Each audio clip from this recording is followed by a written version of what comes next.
The Nevada desert stretched endlessly beneath a merciless sky, its sun a burning overseer that showed no kindness to anyone who worked under it. Heat waves shimmered above the sand, rising like restless spirits, distorting distance and horizon until everything looked uncertain. On the edge of this barren expanse sat Fort Granite, a training base built more for function than comfort. Tan barracks, squat warehouses, and corrugated hangars dotted the landscape, all surrounded by a chain-link fence topped with razor wire.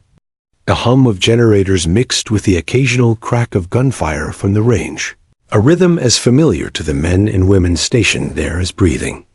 Inside one of the base's armories, Maria Alvarez moved with quiet efficiency. She was not in uniform. Her simple khaki work shirt and faded jeans marked her as a civilian. Yet soldiers, both seasoned and green, placed their lives in the care of her hands. The room smelled of gun oil, burnt powder, and desert dust, a scent she knew better than her own perfume. Rows of rifles lined the racks like silent soldiers awaiting inspection, and Maria worked through them patiently, never rushing, never distracted. To most, she was the cleaner. That was what the soldiers called her, sometimes dismissively, sometimes with respect. Her official job title, civilian weapons technician, sounded sterile and bureaucratic. But the reality was simple. Rifles came into her hands dirty, battered, or jammed, and they left her bench ready for battle. Her touch was meticulous. She stripped each weapon down with the care of a surgeon, examined every spring and firing pin, polished chambers until they gleamed, and reassembled them so smoothly that even the most skeptical soldier trusted the weapon more afterward.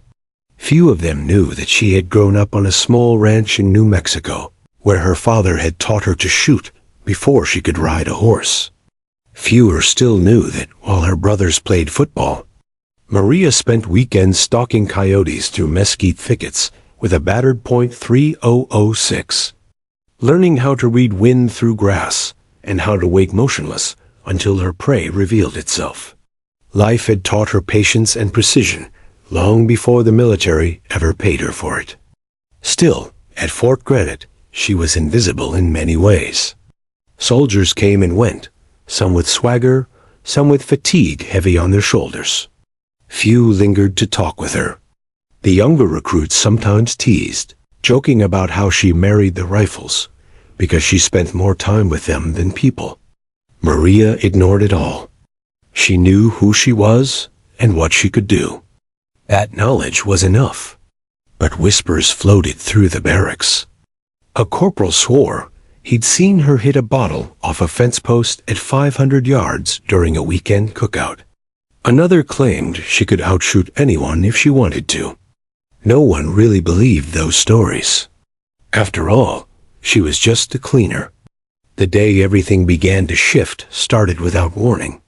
Maria was hunched over a heavy sniper rifle, a .338 Lapua Magnum, its matte black surface absorbing the dim light of the armory. She had just finished scrubbing carbon buildup from the chamber when the door burst open, letting in a flood of desert light and laughter. A group of snipers, sweaty and sunburned from drills, filed in, their voices loud, their confidence louder. At their center was Sergeant Daniel Blake. Decorated, sharp-jawed, and perpetually grinning, Blake carried himself like a man who had conquered every battlefield worth fighting. He had earned respect in Afghanistan and Iraq, and he wore his reputation like armor. Younger soldiers admired him. Some feared him. And Blake knew it. He spotted Maria immediately, bent over the Lapua, her dark hair tied back, her hands moving with calm precision. His grin widened.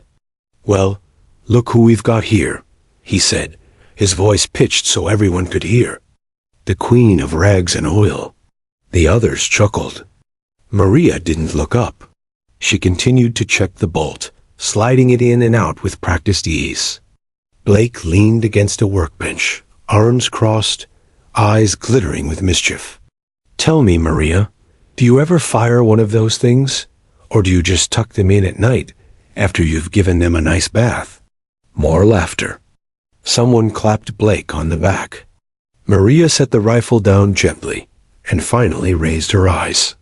Her expression was calm, unreadable, but her silence only encouraged him. "Don't take it the wrong way," Blake continued, his tone mock-friendly. "We're just curious.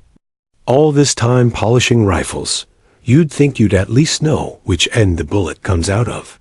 That got a roar of laughter from the group. Maria let it wash over her. She had endured worse. Yet inside, something stirred a flicker of irritation, not because of the insult itself, but because of the arrogance behind it. She knew arrogance. It had a sound, a smell, a rhythm. She had seen it in hunters who underestimated the desert, and she had seen it in soldiers who underestimated their enemies. Arrogance was always loud before it fell silent. She stood, wiping her hands on a cloth, and met Blake's eyes. "Would you like me to show you which end it comes out of, Sergeant?" The laughter cut abruptly. Blake's eyebrows rose, surprised that the quiet cleaner had spoken back. He chuckled, shaking his head. "Oh, that's rich. What are you going to do? Polish me to death?" Maria said nothing. Her gaze didn't waver. That unsettled him more than her words. The soldiers sensed it too. The armory, usually filled with noise, now carried a tension as sharp as a drawn bowstring. Finally, Blake waved a dismissive hand. "Don't worry about it. Stick to your brushes and screwdrivers. Leave the shooting to us professionals." The moment passed. Laughter resumed, though more hesitant now. Blake turned away, but something in Maria's steady silence lingered. A few of the younger soldiers glanced at her differently, their curiosity piqued. The rumors suddenly didn't feel so far-fetched. When the snipers left, the armory returned to its usual quiet. Maria resumed her work, but her thoughts lingered on Blake's words. She wasn't angry. She didn't waste emotion on arrogance. But she felt a strange certainty, an awareness that the desert had a way of humbling men who believed they couldn't be humbled. And soon enough, she suspected, the desert would give her the chance to remind Sergeant Blake, and everyone else at Fort Granite, that silence sometimes carried the deadliest aim of all. The Nevada desert did not forgive weakness. By midday, the training range shimmered like molten glass, heat radiating from the cracked earth in ghostly waves. The horizon dissolved into a mirage, bending steel targets into wavy shadows that seemed to vanish and reappear with every breath of hot wind. Snipers trained here daily, pushing themselves against distance, time, and fatigue. It was a place where skill and ego collided under a punishing sun. That afternoon, the range buzzed with unusual energy. A group of elite snipers, handpicked for overseas deployment, gathered under a canopy, their rifles propped on bipods, spotting scopes glinting. The men moved with casual confidence, each accustomed to long hours behind glass, each proud of their reputations. This was more than practice. It was a competition of pride.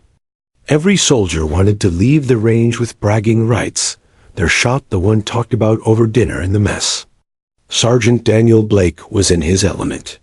His voice carried above the others, sharp and teasing, the way only someone utterly sure of himself could sound.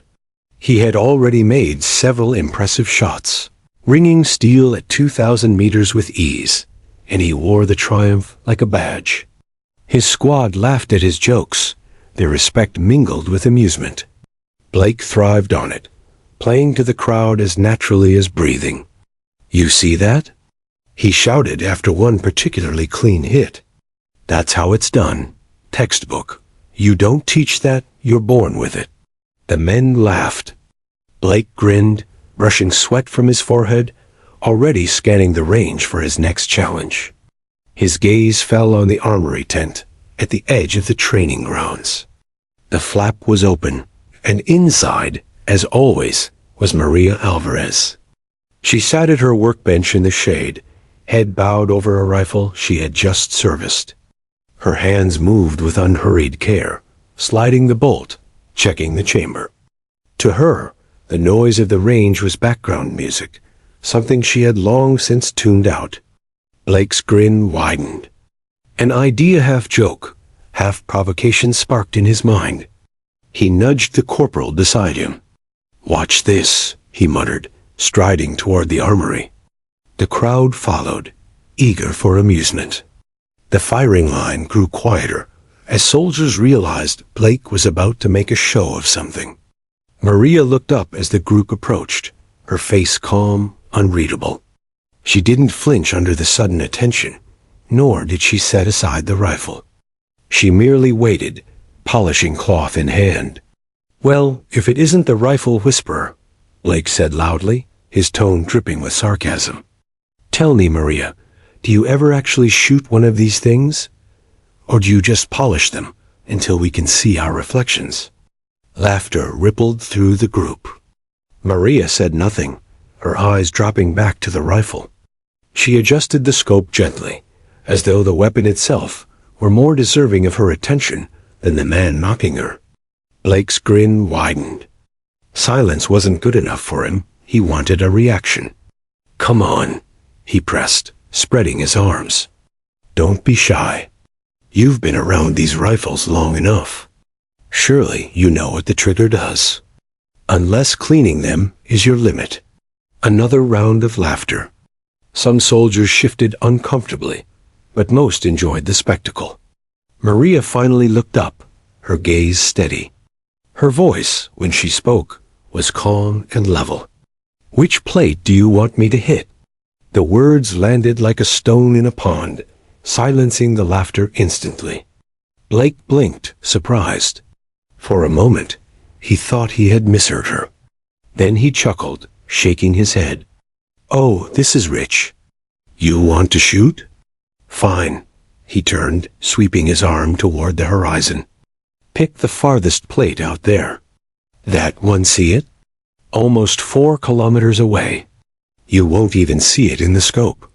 The men erupted again, but this time with nervous excitement. The plate he pointed to was a small steel silhouette, mounted almost 4,000 meters away, so distant it looked like a flicker in the desert haze. Hitting it was something only the boldest attempted, a test of patience, calculation, and luck. Even veteran snipers rarely risked the humiliation of missing. Maria rose slowly, wiping her hands on a rag. She didn't smile. She didn't frown. Her expression remained a mask of quiet certainty. "All right," she said simply. The crowd stirred, surprised by her acceptance.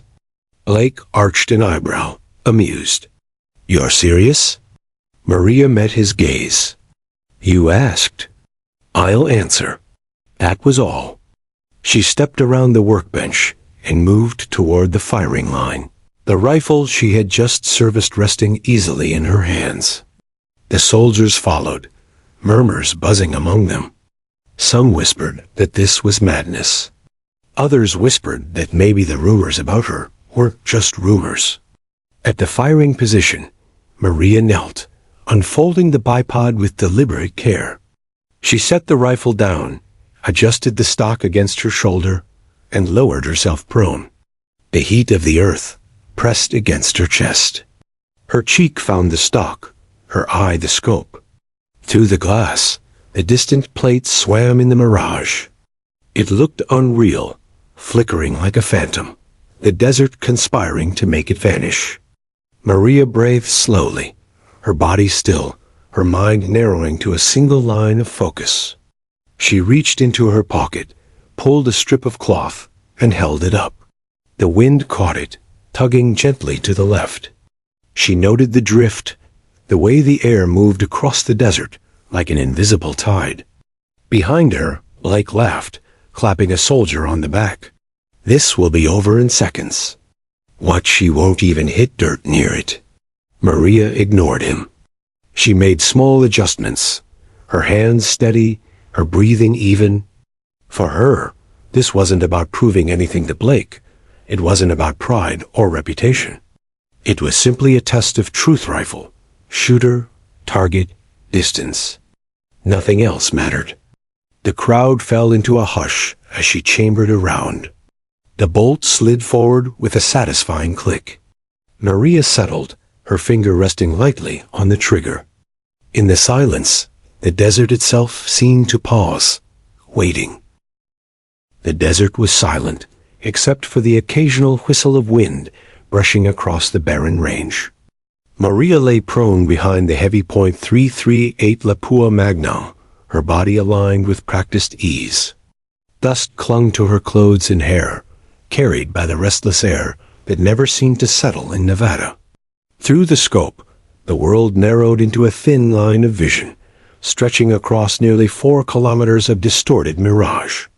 The steel plate shimmered in the distance, barely visible, as though daring her to try.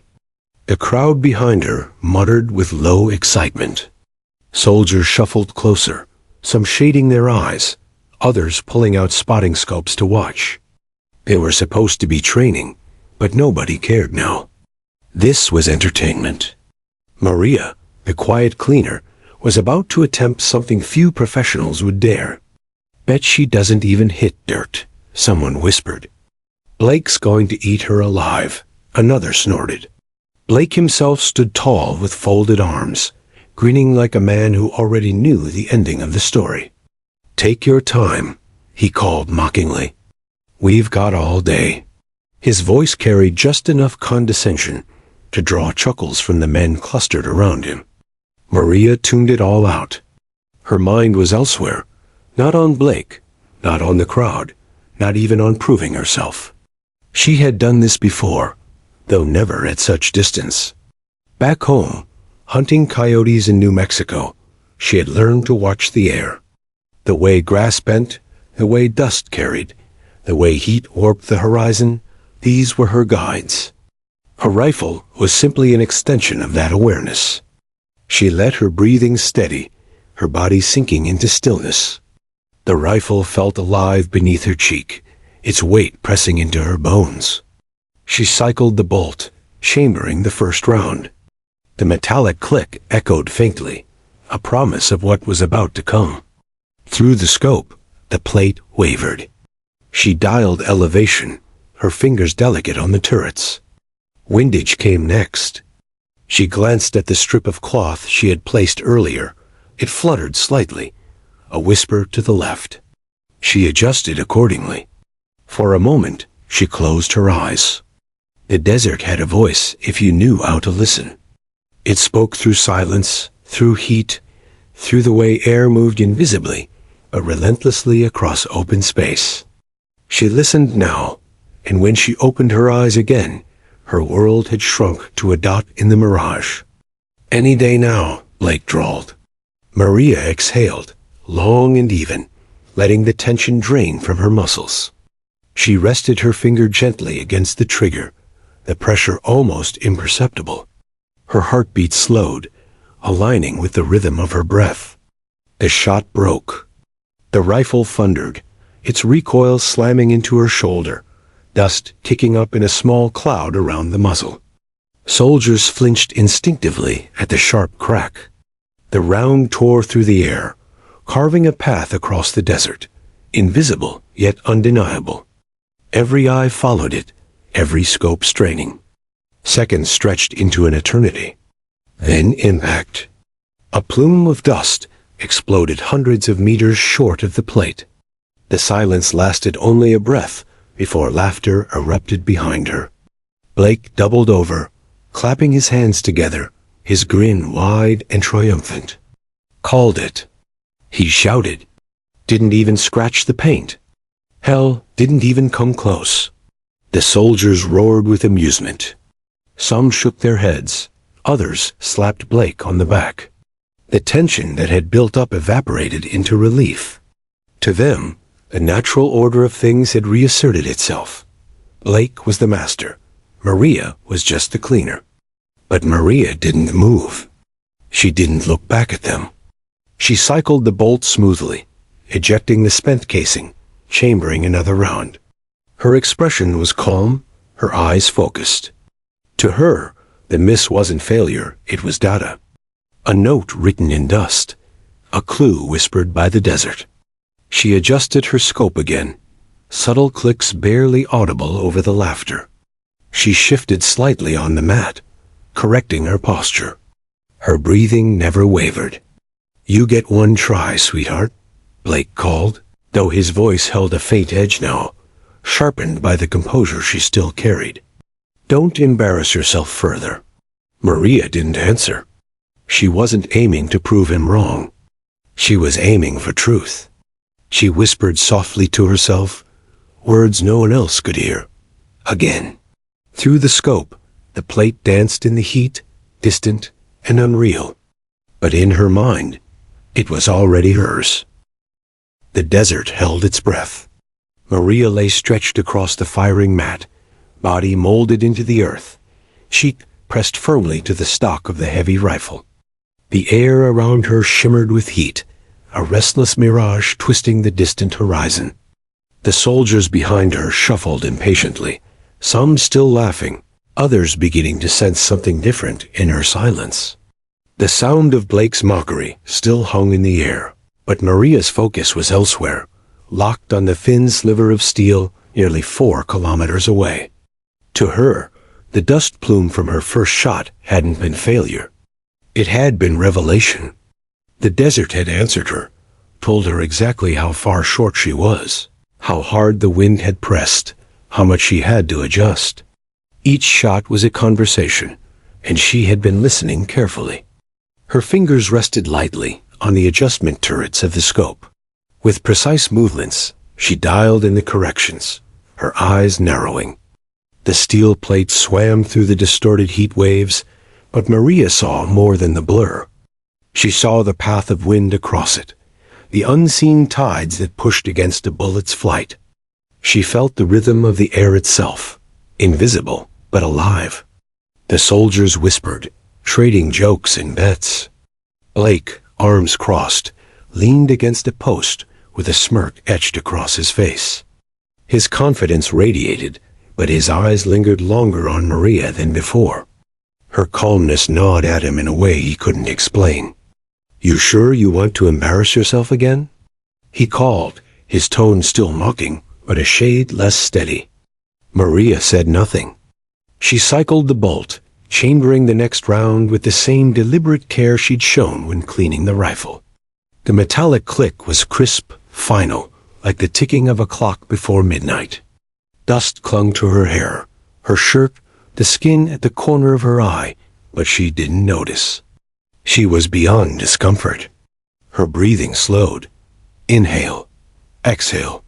The world narrowed until nothing remained but rifle, shooter, target. The trigger broke clean.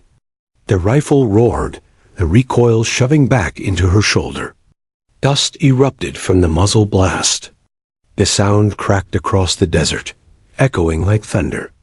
Every soldier on the line froze, eyes glued to the horizon. The bullet traveled, arcing gracefully through the air, invisible but undeniable. Seconds stretched, elongated into eternity. The heat shimmered, the steel plate blurred, then it happened. A faint metallic ping drifted back across the desert. Subtle, almost fragile, yet unmistakable. The steel had been struck. The silence was immediate, profound. No laughter, no taunts, no words. Just the lingering echo of metal acknowledging the impossible. Maria lifted her head slowly from the scope. She didn't smile. She didn't boast. She simply looked down at the rifle, brushed dust from her hands, and spoke in a voice as steady as the desert wind. "The rifle works." The words landed like a stone dropped into water, sending ripples through the crowd. Soldiers exchanged stunned looks, jaws slack, eyes wide. For a heartbeat, no one moved. Then the murmurs began. Did she hit it? No way, no way. I heard it. I swear I heard it. The spotting scopes confirmed it. The steel plate bore a fresh mark. The impossible had just been done by the woman most of them had dismissed as nothing more than a cleaner. Blake's smirk faltered. His mouth opened, then closed. He tried to speak, but found no words. His arrogance, so unshakable minutes before, now cracked like thin glass under pressure.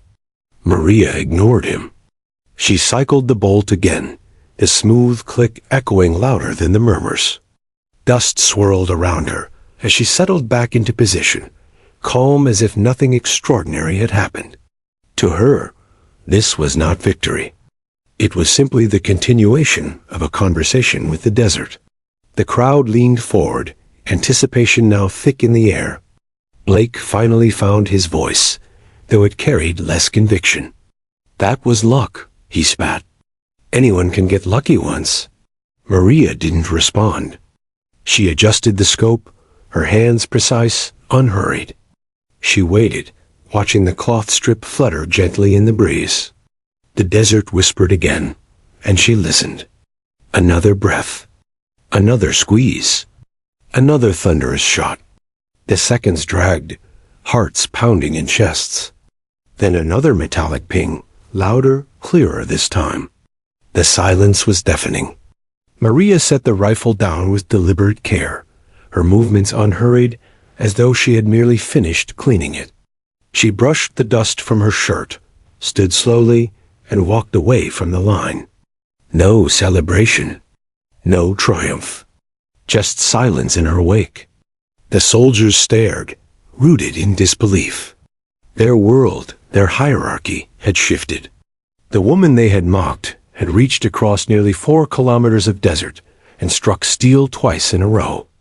And Sergeant Blake, the man who had ridiculed her with such confidence, now stood stripped of words, his pride battered by the sharp, undeniable truth that echoed still in every ear.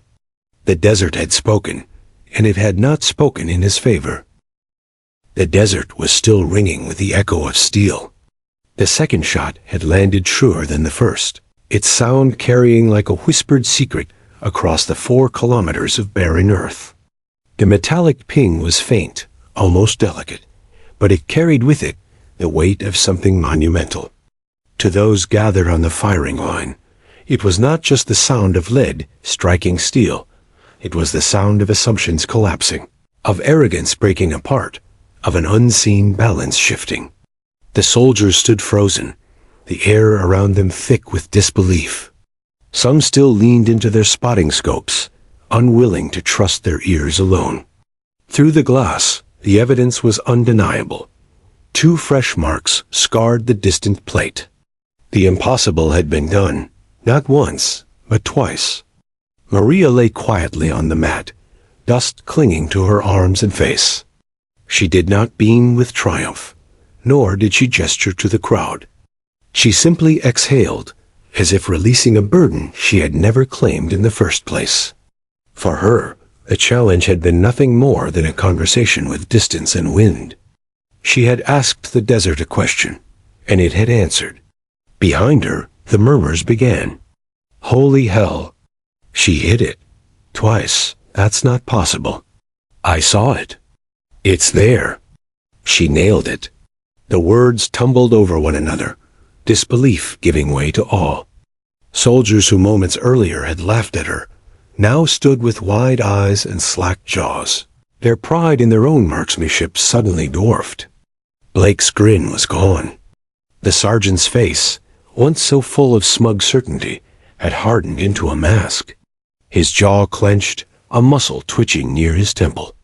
His eyes flicked from Maria to the distant target and back again, as though refusing to believe the evidence laid bare before him. He wanted desperately to dismiss it, to claim trickery or chance. But the steel plate bore its scars, and the desert did not lie. That was luck, he muttered, his voice lower now, less steady. A fluke. Anyone can get lucky once. Maybe twice. But even as he said it, the words rang hollow. He could hear it in his own voice, the weakness, the thin thread of denial stretched too far. Maria rose slowly from the mat, brushing sand from her knees. Her movements were measured, deliberate, as though she had all the time in the world. She didn't look at Blake, didn't look at the crowd. Instead, she looked down at the rifle she had just used, inspected it once more with the same careful eye she had applied in the armory. "The rifle works," she said simply, setting it aside with quiet finality. A phrase repeated, cut deeper than any boast could have. It was not just a statement about the weapon. It was a declaration of her craft, her skill, her understanding. The rifle worked because she had made it so, and because she knew how to wield it. The crowd shifted uneasily. Respect began to replace disbelief. Soldiers who had dismissed her as a background figure now looked at her with new eyes. The whispers grew. "She's better than half of us. Better than Blake, for sure. I've never seen anything like it." Blake bristled. His pride was bleeding out in front of his men, his authority undermined by the quiet woman he had mocked. He stepped forward, his boots grinding in the sand, his voice louder now, forced. "You think this means anything?" He snapped. "One shot, 2 shots, it's nothing. I've done this 100 times in combat. You think she could do it under fire? With lives on the line?" Some soldiers nodded cautiously, but the conviction behind the words had weakened. Blake's reputation was strong, but Maria's proof was stronger. Maria didn't argue. She didn't need to. Her silence, her calm, was more unsettling than any counterpoint. She simply turned and began gathering her things, as though the event were already over. The soldiers watched her, their respect growing by the second. Blake's anger simmered. He had always been the loudest voice, the best shot, the center of attention. Now all eyes were on her. He couldn't stand it. "Try it again." He barked suddenly. "If it wasn't luck, prove it. Do it again. Right now." The crowd tensed, caught between anticipation and unease. Maria paused, then slowly turned back. Her gaze met Blake's, calm, unwavering. She gave a small nod. "All right," she said. Her voice carried no defiance, no triumph. Just agreement. She lay back down, adjusted the rifle, and prepared for a third shot. The soldiers leaned in, hearts pounding with expectation. Blake tried to mask his nerves, but the sheen of sweat on his forehead betrayed him. Maria settled, her breathing steady, her body molded once more to the rifle. The desert whispered again, the cloth fluttered in the wind, and she listened. When the shot broke, it cracked louder than the others, not because the rifle had changed, but because the silence that followed was absolute. The steel plate rang again, clear, sharp, undeniable. The crowd erupted not in laughter this time, but in stunned cries, shouts of awe, disbelief turned into reverence. Some clapped, some shouted her name. The noise rolled across the range like thunder, drowning even the desert wind. Maria sat up slowly, the faintest trace of a smile tugging at the corner of her mouth, not arrogance, but satisfaction. She stood, brushing dust from her arms, and walked past Blake without a glance. The sergeant stood rigid, his pride shattered, his reputation cracked. For the first time, he looked small. The desert had crowned a new master, and it had done so without ceremony, without fanfare. Just 3 shots, 3 rings of steel, and the quiet certainty of a woman who had never needed anyone's approval. The desert quieted, but the echoes lingered. 3 shots, 3 strikes. A miracle to some, proof to others. The men who had gathered around the firing line were no longer laughing, no longer mocking. Their voices buzzed like restless bees, carrying awe, disbelief, and respect all at once. Maria had risen from the dust and walked away without flourish, but her silence only deepened the weight of what she had done. By evening, the story had spread across the base like wildfire. They say she hit steel at nearly 4 clicks. No, it was farther. Closer to 3,800 meters, 3 times, I heard. Not once, not twice. 3. Exaggeration bloomed like desert flowers after rain. With each retelling, the feat grew taller, grander, until it was less an event and more a legend. Soldiers who hadn't been present claimed they had. Those who had watched swore they'd never forget the moment. In the mess hall, heads turned when Maria entered. Forks paused mid-her. Conversations faltered. She moved quietly through the crowd, taking her tray of food to a corner table. She wasn't seeking recognition, but it found her all the same. The whispers trailed behind her, not unkind this time, but reverent, even protective. Blake sat at another table, stiff-backed, his jaw tight. The laughter he once commanded had deserted him. His men spoke in hushed voices, careful not to draw his wrath, but even they avoided meeting his eyes. Pride was a fragile thing, and his had been pierced cleaner than steel. Maria noticed none of it, or perhaps she did, but chose not to acknowledge it. She ate with the same quiet diligence with which she cleaned rifles. To her, the shots were not spectacle, not glory. They were craft, precision, the natural expression of patience and understanding. Later that night, as the desert cooled and the stars unfurled across the sky, 2 young privates approached her outside the armory. They hesitated, hats in hand, unsure how to begin. "Ma'am," one finally said, his voice uncertain, Would you mind teaching us? Just how you do it? How you see the wind like that?" Maria studied them. Their faces were eager, hopeful, stripped of mockery. For a moment she considered refusing. But then she saw their eyes, the same hunger she had once carried, the same longing to understand. "All right," she said simply. The next morning, before the sun had fully risen, she was on the range. Again, not with Blake, but with a handful of soldiers who had gathered quietly, curious and respectful. Maria knelt by the rifle, not as a performer now, but as a teacher. She showed them how to read the shifting cloth at the end of the line, how to watch dust trails for subtle signs, how to feel the rhythm of the air. "Distance isn't the enemy," she told them, her voice low, steady. "It's the conversation. The bullet doesn't fight the wind. It learns from it." They listened with rapt attention, hanging on every word. Blake watched from a distance, his bitterness deepening. He could not stand the sight of her, this woman who had taken from him the reverence he believed was his by right. Each laugh shared with her students, each nod of respect, was a cut to his pride. He confronted her that afternoon, catching her alone by the armory. "You think this makes you better than me?" His voice was sharp, almost desperate. Maria looked at him, calm as ever. "I don't think about you," she said. The word struck harder than any insult. Blake recoiled, anger twisting his features, but he found nothing more to say. She had dismantled him with truth, not cruelty. That night, rumors grew further. Some said she had outshot the best sniper in the regiment. Others whispered she had done something no American had ever accomplished, that her record-breaking shots would one day be spoken of in history books. Maria ignored the noise. She returned to her quarters, sat at her small desk, and cleaned her rifle again.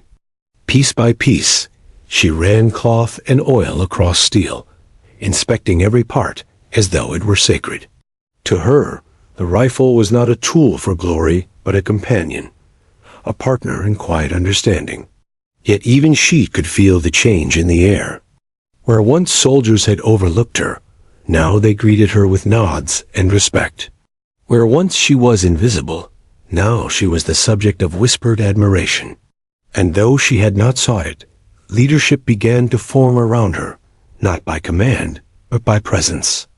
The ripples of her shots spread outward, reaching further than the sound of steel across the desert.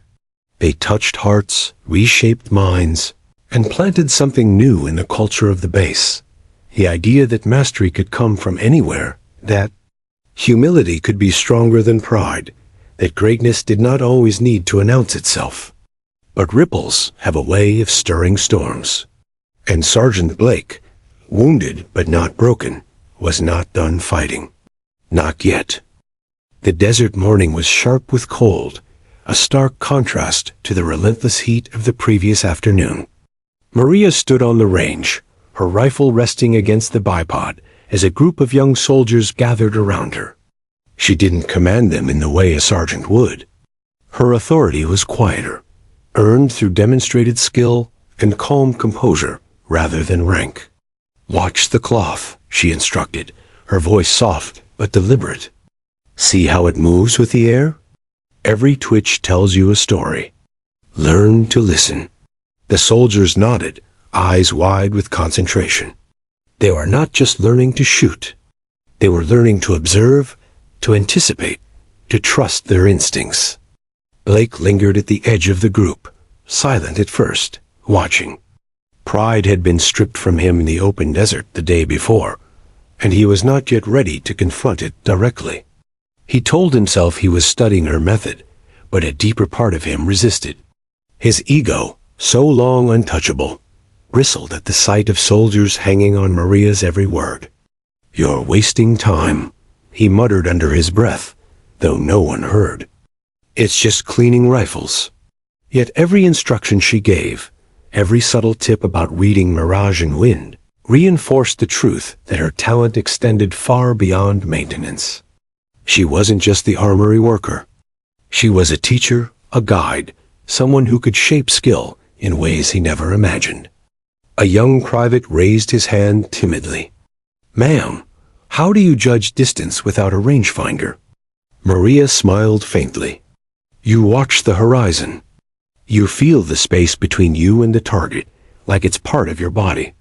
The rifle tells you when it's ready." The students absorbed her words, nodding eagerly.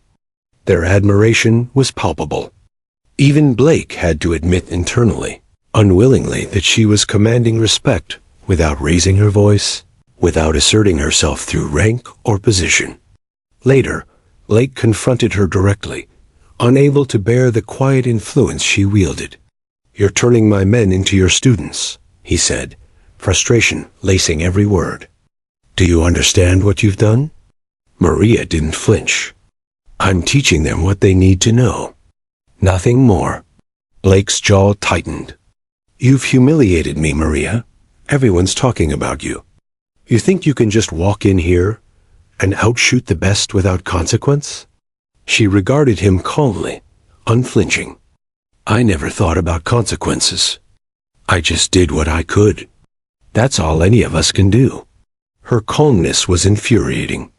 He wanted to lash out, to reclaim his dominance, but he realized, with a pang of bitter truth, that her skill had no need for confrontation. It existed independently, undeniable. Meanwhile, the rest of the soldiers whispered among themselves, gossiping about her exploits. The story had already grown in their retelling. She had outshot Blake at nearly 4,000 meters, twice hitting the same plate, and even now, she was shaping their understanding of precision shooting. In a few short days, she had become more than a cleaner. She was an example, a standard, a figure whose authority came from capability rather than title. That evening, Maria returned to the armory, rifles lined neatly across the benches.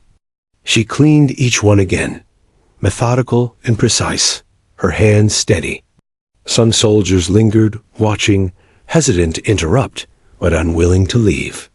They admired her silently, learning not just the mechanics of the rifles, but the discipline and patience behind each action. Blake approached last, uncertain how to confront her now. Pride warred with reluctant respect. "I need to know how," he said finally. "Teach me." Maria nodded. She didn't gloat. She didn't chastise him for his arrogance. She simply began explaining, showing him what the wind revealed, how to anticipate distance, and how to listen to the rifle. Her instruction was quiet, patient, and precise qualities that Blake found simultaneously humbling and infuriating. For the first time, he realized that leadership did not always roar. Sometimes it whispered. And sometimes the quiet ones, the unassuming, the underestimated, held the greatest power. By the next week, Maria's legend had spread beyond the range. Soldiers spoke of her in reverent tones. Some said she was a prodigy. Others simply admired her discipline and calmness under pressure. Blake, once the unchallenged figure of admiration, had been forced to acknowledge that skill and respect were not guaranteed by reputation alone.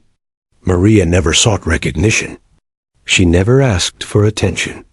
Her influence grew naturally, silently, as the men and women around her realized that greatness could exist in anyone, regardless of rank or expectation. She was no longer just a cleaner. She had become a teacher, a guide, and an example that transcended ego. And Blake? He watched and learned. Pride bruised, lessons slowly sinking in. He realized that his greatest challenge was not an enemy on the range, but understanding that Maria Alvarez, quiet, steady, deliberate, had shown everyone what true skill looked like. The desert carried her legend further than any voice could. By the time the sun sank behind the distant mountains, Maria's story had woven itself into the culture of the base, a tale of humility, patience, and undeniable mastery. Soldiers would talk about it for months, maybe years. Her 3 shots of steel would not be forgotten, and neither would the quiet authority of the woman who had wielded them. Months passed since the firing range incident, but Maria Alvarez's reputation had only grown. Soldiers whispered her name in corridors and mess halls. Her quiet authority on the range translated naturally into mentorship, guidance, and respect. Yet she remained unchanged. She did not flaunt her skill. She did not seek recognition. She continued to maintain rifles, clean scopes, and instruct those willing to learn. The desert had taught her patience. Life had taught her precision. And now, circumstances demanded both in ways she had never imagined. When she received orders to deploy overseas with a specialized team, Maria's role shifted from trainer to operative. Her calm steadiness and unmatched marksmanship had not gone unnoticed by commanders. They understood that, in the chaos of combat, her skill could protect lives, sometimes silently, unseen, but decisively. Maria prepared methodically, as always. Gear was checked and rechecked. Rifles polished, ammunition inspected, scopes aligned. Every movement was deliberate, precise, familiar. Soldiers around her watched with a mix of admiration and disbelief. The same hands that had cleaned rifles at Fort Granite would now hold the fate of others in a single squeeze of a trigger. In the field, the difference between life and death is measured in seconds. Maria's calm, deliberate nature became a shield for her team. Her eyes scanned distant horizons, reading wind, distance, and movement with a practiced intimacy that left others in awe. The desert had not prepared her for urban combat, but her understanding of precision, patience under pressure proved universal. One evening, under fading light, the team moved cautiously through a rocky outcropping overlooking a valley. Intel had identified hostile operatives threatening their position. Every movement was calculated, every sound noticed. Maria lay prone behind her rifle, her scope trained on a distant ridge nearly 3,800 meters away. The enemy was unaware. They moved carelessly, thinking themselves unseen. But Maria had anticipated them, adjusted for wind and mirage, and read the subtle shifts in air as she had done countless times before. Her finger rested lightly on the trigger. Her breathing slowed. The rifle felt like an extension of herself, the desert and mountains bending into her awareness. Time slowed as she exhaled and squeezed. The shot cracked, louder than any sound of laughter or mockery on the range. The enemy operative fell, neutralized before he could endanger the team. Seconds later, another threat emerged, moving rapidly toward the team's position. Maria recalculated almost instinctively, adjusted elevation and windage, and fired again. Another shot rang true. The team, unaware of her precise distance and timing, simply felt the protection. 2 lives, 2 threats, neutralized before they could even react. The quiet gunner at the back had become the unseen shield, the one who saved more than could be counted in seconds or meters. When the operation concluded, commanders approached her, praise muted but heavy with respect. "Exceptional work," one said simply. No exaggeration was necessary. Maria did not respond with pride. She nodded slightly, understanding that skill is measured in results, not accolades. Her comrades looked at her differently now, not as the cleaner, not as the quiet one behind the rifles, but as someone whose presence ensured survival. The story of 3 shots at Fort Granite had become legend, and now she had proven that the legend was not confined to the desert. It was alive on the battlefield, tangible in results, undeniable in effect. Later, in a quiet moment, Maria cleaned her rifles once more. Dust and grit clung to the metal, but she polished them methodically, as always. There was no celebration, no fanfare. She did not need it. She understood the weight of skill and precision, of patience and calm. She understood the quiet power of preparation, of mastery. Back at the base, whispers of her accomplishments spread further. Soldiers told new recruits of the woman who had outshot an elite sniper at nearly 4 kilometers, and then silently protected her team from unseen threats overseas. Her name became shorthand for precision, patience, and quiet excellence. Sergeant Blake, once mocking, now approached her with a new humility. "Teach me more," he said quietly, almost reverently. Maria nodded. She did not gloat nor chastise. She simply taught. The desert, the armory, the battlefield, they all bore witness to her consistency. Quiet, deliberate, unstoppable. She had begun as a cleaner of rifles, underestimated and dismissed. She had become a legend on the range, a teacher, and ultimately, a protector.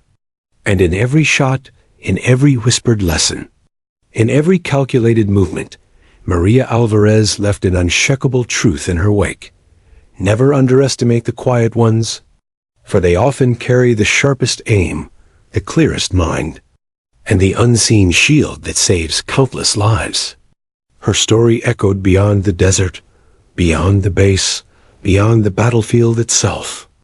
A woman who had been dismissed for cleaning guns had reshaped perceptions, shattered pride, and shown that calm skill is often louder than arrogance, and infinitely more enduring. The sun set on the desert once again, painting the horizon in streaks of red and gold. Maria cleaned her rifles one final time that day, eyes steady, hands methodical, the weight of history and legend resting lightly upon her shoulders. She did not boast, she did not announce, she did not demand recognition. She simply existed as she always had, precise, patient, calm. And in that quiet existence, she had changed everything.